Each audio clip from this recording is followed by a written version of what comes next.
आज की बात।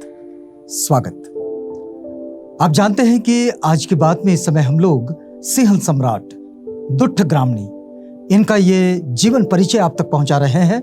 सिंहल में दुष्ट ग्रामणी का जो महत्व है वो इतना बड़ा है कि सिंहल में आज जिस बुद्धिज्म को हम प्रचारित और प्रसारित होता हुआ और लोगों की जीवनचर्या का हिस्सा देखते हैं, ये स्थापित करने में, उसको निर्माण करने में दुष्ट ग्रामणी का जो योगदान है वो योगदान बहुत बड़ा है। तो आइए दुष्ट ग्रामणी की इस जीवन कथा से जुड़ते हैं।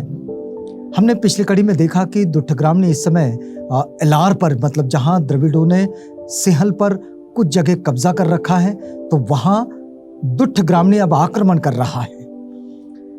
अब देखिए, दुष्ट ग्रामणी का दूसरा युद्ध स्थल था उत्तर की ओर अंब तीर्थ, जिसे अंबुट्टू भी कहा जाता है।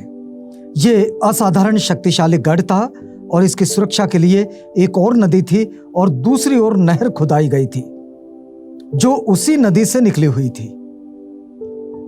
तो इस तरह से सामरिक दृष्टि से भी इन नदियों का सिंहल में उस वक्त जो उपयोग किया जाता था उसे भी हम समझ सकते हैं कि किस तरह से लोग अपनी अपनी सीमाओं को सुरक्षित करने के लिए राजा अपनी अलग से व्यवस्था बनाते थे।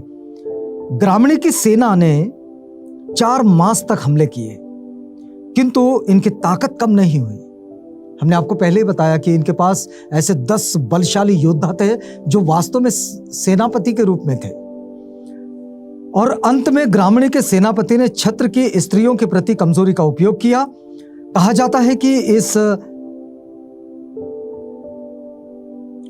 अभिनय के लिए स्वयं विहार महादेवी प्रस्तुत हुई।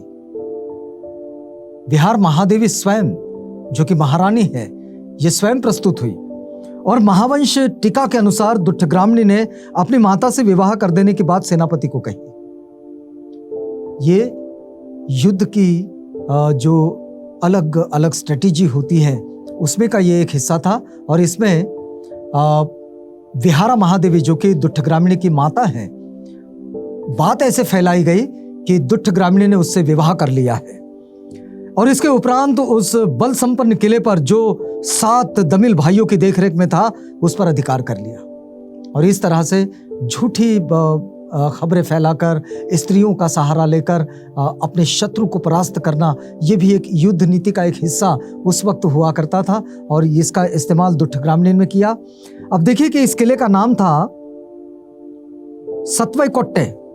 ये 7 भाइयों का किला था और इसमें बहुत सी मालमत्ता उनको मिली जो सेना में बांट दी गई। महावैली के दाहिने छोर के साथ दुष्ट ग्रामणी की सेना उत्तर की ओर आगे बढ़ी और जहां जहां सेना को रुकावट हुई वहां युद्ध किया और उन स्थानों को नाम दिए गए। तो जहां जहां सेना ने उस क्षेत्र जहां उनकी मुठभेड़ हुई शत्रु की सेना के साथ, उस पर विजय प्राप्त करने के बाद उन्होंने उसको नाम दिए। एक देखिए अंतरसोभ, जिसे अतरोप कहा जाता है। दोण, ये दीर्घम का भी नाम मिलता है इसके साथ। एक हालकोल, बलिसोभ, जिसे पोलवत्त कहा जाता है। दिघा भयगल्ल, कच्छ तीर्थ, जिसे कसातोड़ कहा जाता है। कोटनगर वहिठ, ग्रामणी, कुंभगाम, नंदीगाम, खानगाम, तंबुनागम, ये नाम इसके लिए बड़ा प्रचलित है। उन्नम और जम्बू, जिसे दमुन्नरू कहा जाता है। इन स्थलों पर अधिकांश किलों के नाम उनके सेनापतियों के नाम से ही पहचाने जाते थे और इनमें से अब केवल कच्छ तीर्थ की ही स्थिति निश्चित है। ये पोलन्नरूव के समीप का महावेली नदी का महंगतोट नामक घाट था और पोलवत्त शायद वर्तमान पोलत्ताविल है, जो महियांगन और पोलन्नरूव के बीच में है। तो इस तरह से ये पूरा जो युद्ध की प्रक्रिया दुष्ट ग्रामणी के नेतृत्व में चली और उनके सारे सेनापतियों ने जैसे जैसे उस स्थानों को काबीज करते चले गए, उन स्थानों को उसके सेनापतियों के नाम देते चले गए या आगे बढ़ते रहे। नदी को पार करके दुष्ट ग्रामणी की सेना विजितपुर पहुंची। यहां का किला साधारण नहीं था। विजितपुर का किला ये बड़ा महत्वपूर्ण किला है और नगर ऊंचे प्राकार से घिरा हुआ था। ऊंची ऊंची मीनारें थी और 3 खाइयों से ये किला घिरा हुआ था और पूरा नगर भी 3 खाइयों से घिरा हुआ था।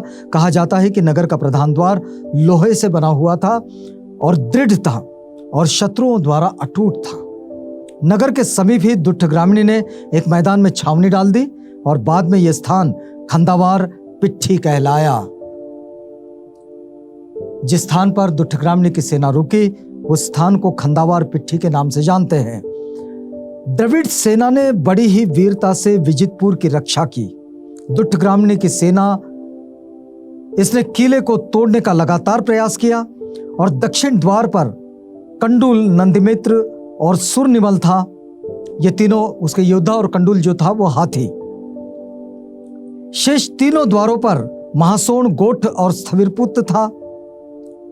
कंडुल घुटने टेक पत्थर, चूना तथा ईंटों को तोड़ता हुआ द्वार पर जा पहुंचा और द्वार रक्षक सेना ने भीतर से गर्म लोहे के गोले फेंके और जलता हुआ लोहा पीठ पर पड़ने के कारण वेदना से विचलित हाथी ने पानी में जाकर डुबकी मारी।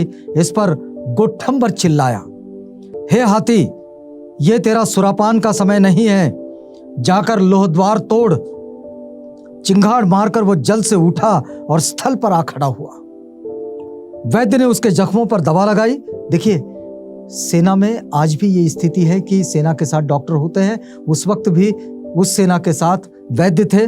उन्होंने जख्मों पर दवा लगाई और दुष्ट ग्रामीणी ने हाथी को सहलाते हुए कहा, तात कुंडल, तुझे सकल लंका द्वीप का राज्य दूंगा। हाथी से कह रहा है कि तुझे पूरे लंका द्वीप का राज्य दे दूंगा।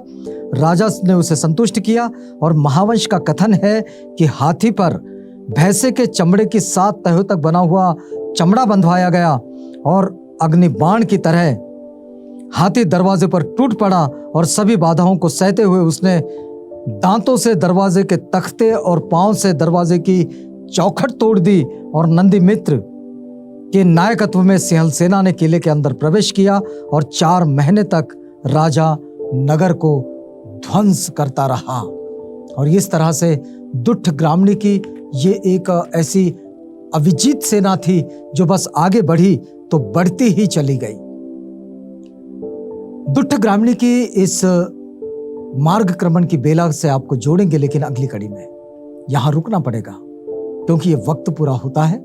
रुकते हैं इस वादे के साथ कि अगली कड़ी में पुनः आपसे मुलाकात होगी। तो तब तक के लिए हमें इजाजत दीजिएगा।